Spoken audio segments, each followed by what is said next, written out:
Bea Alonzo inihatid si Dominic Roque sa airport papuntang London.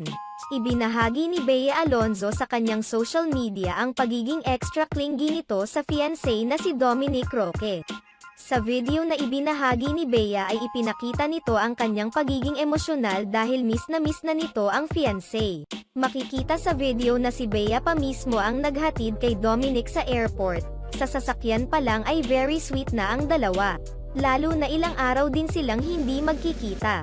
Kinakikiligan naman ng lahat ang panay na pag-I love you ni Dominic Roque habang paalis na ito palayo sa fiancé na si Bea Alonzo na nasa loob ng sasakyan. Caption pa ni Bea sa post, "Missing my favorite human a little extra today. He left last week for London for a cross-county motorcycle ride with his EM friends.